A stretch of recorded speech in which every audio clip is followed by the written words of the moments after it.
I bought a new house last month. It's a lovely little place. It's rustic, homey, remote, everything I wanted. The man I bought it from built it himself 45 years ago. He told me that. He told me everything about it, from the depth of the basement to the pitch of the roof. It wasn't until closing day came that he told me the last thing about it, though. We were at the lawyer's office in town, me in my suit and him in his overalls. He looked nervous, fidgety about something. Finally, he sidled over to me and cleared his throat. "Something I've got to tell you," he said. "You ain't gonna sit right with me if I don't." I raised an eyebrow to him, inviting him to continue. But in my head, I was cycling through all the potential problems he might be about to drop on me. Leaking roof, termites, septic system problems, dry well. None of it was going to chase me away from his house. Everything about it was perfect. I definitely intend to bring some extra cash out of him for whatever it was, though. "Y'all ain't gonna believe me, and that's fine," he said. "I wouldn't either. But do me a favor and listen all the way through. Then you can think what you like, and we'll sign the papers and never see each other again. Or you can back out if you like, and I won't hold it against you. But I gotta tell you, so you know going in." He took a deep breath and looked over my shoulder into the distance, as if deciding where to start. "A couple of years back is when it all started," he began. "My dog started whining. Every Sunday, 3 a.m., just like clockwork. Well, Monday, I guess it'd be, at that point. Don't matter. The point is, he'd whine. Now, Biscuit had a real specific whine. He'd only do it when someone was coming up to the house. I never heard it no time outside of visitors. And 3 a.m. Sunday. Don't mind telling you, it scared me something fierce the first time he did it. Woke me up out of a dead sleep. I was at the door, shotgun in hand, before I was fully awake. Shouted out into the yard, but I got no answer. Gave it a few minutes, then went back to bed. Week goes, nothing happens. And then next Sunday, 3 a.m., Biscuit's awake and whining. I'm up and at the door, and same as before, nothing. He must have seen my face at this point because he said, "Look, I got a point, but this matters. I'll try to hurry it along." Another deep breath, and he continued. It went on like this, and I started sleeping through it eventually. Dog was getting old is all. It happens. Except a couple months later, maybe 3, dog starts whining. And then the outside porch light cuts on. I had it on a motion sensor. Put it in years back to scare off raccoons and such like. Mainly, it just turned on and blinded me getting out of my truck coming home late at night. But it ain't ever turned on for no reason before. Light coming in through my window woke me up. And my hackles sure stood straight up then, I'll tell you. I took it apart the next day. Looked at the wiring, but it was solid as you like. Fair puzzled me. But eventually I figured that Biscuit must have been onto something after all. Some kind of critter prowling around the house. He'd gotten bold last night. Come close enough to trip the sensor. Easy enough explanation. Until next Sunday, when the light went on again. 3 a.m., just as you like. "So this..." I began, but he held up a hand to stop me. "Let me finish, if you would. No questions I can answer anyway, not rightly. I just gotta tell you how it is." The next week, I stayed up till 3 a.m. to catch whatever it was. I was sitting in the main room, gun at the ready, and when Biscuit started whining, I was by the door at the ready. I had my hand on the knob, and when I saw that light cut on through the window, I whipped the door open. There was nothing there. Nothing at all. Not a blade of grass moved, not a shadow twitched. I stood there, looking until the light went out again, and then I closed the door. I took the light apart again, but there was just nothing wrong with it. I tried to ignore the whole thing, but it was fair driving me crazy. Woke me up every Sunday, did Biscuit and that light. And then one day it got worse. I heard a creak. Now I know old houses talk. They settle in the night, groan and shift and talk to themselves, sure as shooting. But I know every noise this house makes. And I know that creak. It's the sound of the second floorboard inside the front door. Thing is, the front door makes a god-awful creak all by itself. Ain't no way to open that without alerting the whole house. Thought about fixing it any number of times, but in the end I figured it was as good as any security system, so I left it. The front door didn't make no noise that night. Not a solitary sound. But I know the creak of that floorboard sure as I know my own name. And something had just walked on it. He paused here to wipe his eyes with the heels of his hands. I gathered up my courage, and I walked through that house, turning lights on as I went. Weren't nobody in there. Next week, same thing. Biscuit whining, porch light on, floorboard creaked. It was starting to get me proper spooked, I don't mind saying. And when, after a few months, that first creak started being followed after a pause by a second one, I got me a realtor, and I put the house up for sale. That was a month and more ago, and I ain't been back since. I'll go to get my stuff when this is all done, but I'll do it midday on a Tuesday. You don't gotta believe me. You think whatever you want.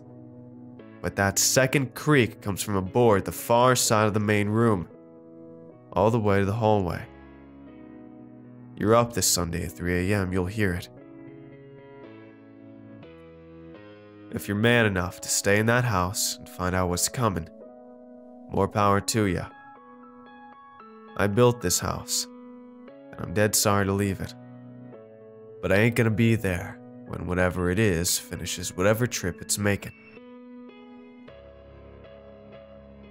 I thanked him for his honesty, though I'm sure the skepticism was clear in my voice. I signed the papers anyway, of course, and took possession of the house. The man shook my hand, wished me luck, and we parted ways. I didn't give any credence to his story, not the least bit. I moved into my new house, and I slept like a baby. Until Sunday, when I woke up suddenly in the middle of the night.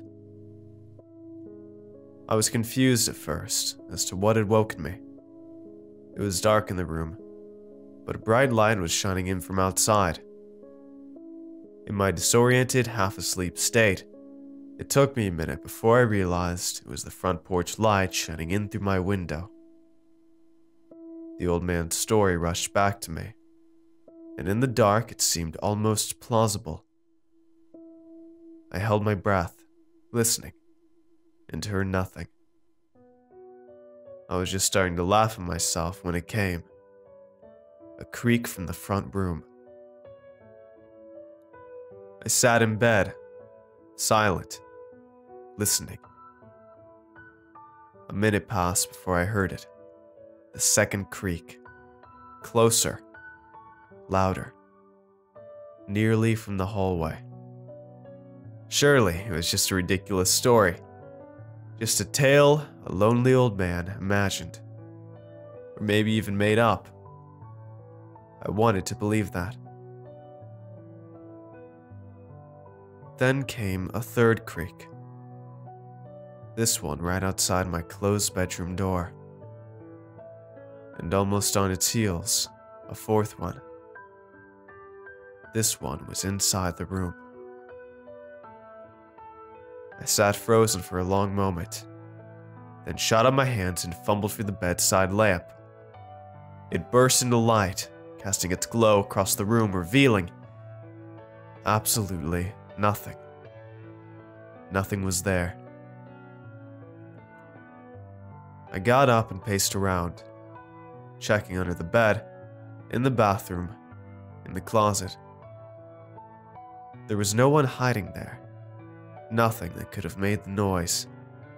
And yet, when I crossed in front of the door, the floorboard beneath my feet creaked, an exact match for the tone I'd just heard. My bedroom door was closed. My front door was locked. I checked it. But when I returned to my room from checking the front door, the floor squeaked under my feet in 4 separate places. Once just inside the door, once right before the hallway, once right outside my room, and once just inside. Each one a distinct, identifiable sound. Each one a sound I'd heard earlier that night.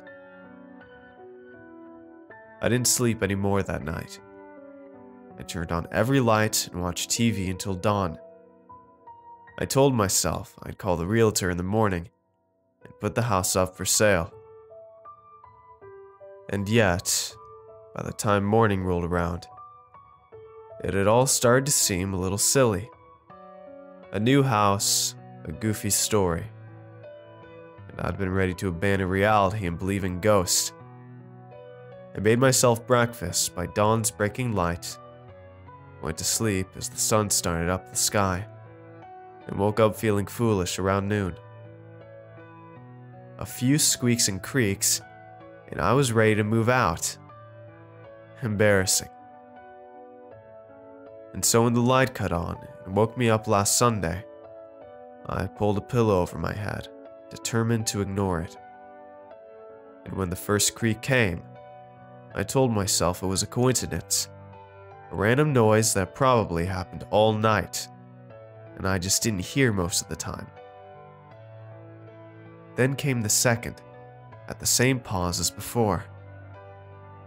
Then the third, and the fourth, in relatively rapid succession. And although I repeated the mantra that it was just an old house, just stray noises, I was having a hard time clinging to that thought. Then the mattress shifted slightly, as something placed its weight on the corner. I heard the springs groan, felt the bed sink a little beneath me, rolling me toward whatever had just sat down. I lay there, pillow over my head, wide awake and frozen in fear for the rest of the night. I don't know when the weight went away, but I didn't dare move until I saw the gray light of dawn creeping in under the edges of my pillow. First thing Monday, I was at the realtor's office, putting the house up for sale. From there, I went to the hotel in town and got a room. I lived in the same set of clothes until Wednesday, which is when I finally got the courage up to go back to that house and get some of my stuff. Even then, I did it at noon. Some folks came to look at the house today. The realtor tells me they've put in an offer. I couldn't be happier. I've woken in terror every night, dreaming that I felt the weight of that thing joining me in bed again. On the good nights, I wake up when it sits down. On the bad ones, it has time to get in, to climb under the covers, to wrap an arm around me.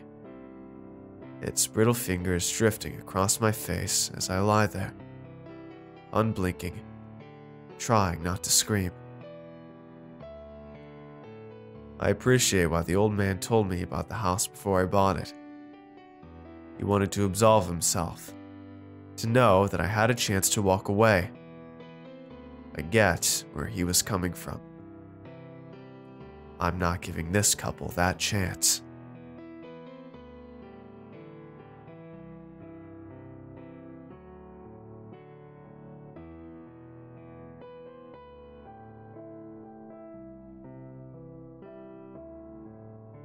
Hey everyone, I hope you enjoyed today's video. If you want to see more, let me know in the comments below, and tell me what you thought of this narration.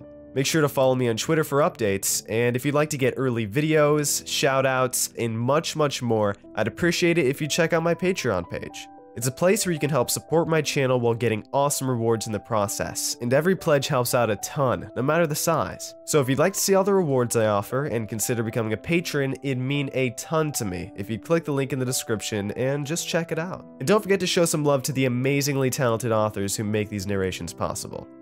Have a good night, everybody. Cheers.